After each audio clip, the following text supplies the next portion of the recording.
Bismillahirrahmanirrahim. Assalamualaikum warahmatullahi wabarakatuh. Sebelumnya izinkan saya memperkenalkan diri.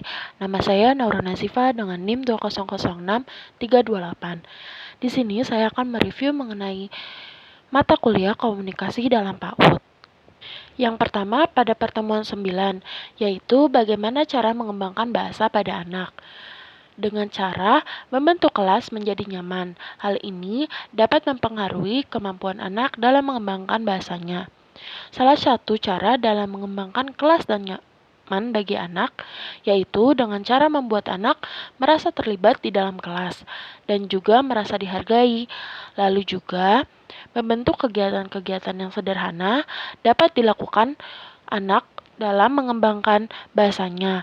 Contoh, bernyanyi menggunakan bahasa yang baik, sebab dengan metode bernyanyi, anak dapat menunjukkan bahwa anak tertarik dalam belajar bahasa. Selain bernyanyi, mengembangkan bahasa anak dapat menggunakan cara dengan bercerita. Anak-anak suka bercerita tentang hobinya atau keluarga mereka. Seorang guru dapat meminta siswa untuk berbicara tentang diri mereka sendiri atau tentang keluarganya. Hal ini juga dapat mengembangkan rasa percaya diri pada anak. Selanjutnya pada pertemuan 10, yaitu bagaimana seorang guru harus menggunakan komunikasi yang efektif. Pada kegiatan pembelajaran di kelas untuk anak usia 2-4 tahun dan bagaimana seorang guru harus menggunakan komunikasi yang efektif dalam kegiatan pembelajaran di kelas untuk usia 4-6 tahun.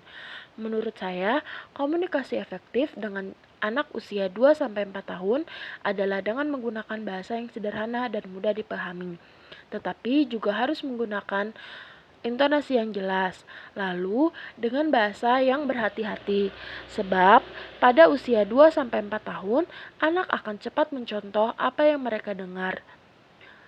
Pada usia 4-6 tahun, bisa melalui bahasa yang mulai banyak dan kompleks, atau juga dapat melalui kegiatan bercerita dan bertanya jawab mengenai isi yang terdapat di dalam buku cerita.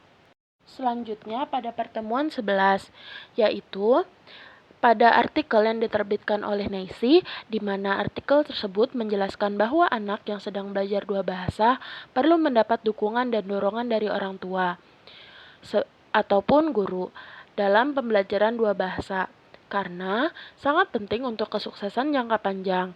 Tetapi, menurut saya dalam pembelajaran dua bahasa ini harus memperhatikan kesiapan anak. Sebab bila anak belum siap untuk mempelajari dua bahasa, bisa jadi anak mengalami kebingungan bahasa. Selanjutnya, pada pertemuan 12, membahas tentang psikologis manusia dalam perspektif komunikasi pembelajaran. Jadi, mengapa sih seorang guru harus mampu berkomunikasi dengan ekspresif kepada anak didiknya? Karena menurut saya komunikasi ekspresif dapat memberikan sensasi komunikasi yang menarik dan membuat anak tidak bosan untuk berkomunikasi dengan kita. Melalui komunikasi ekspresif juga dapat menunjukkan kita tertarik dengan cerita anak.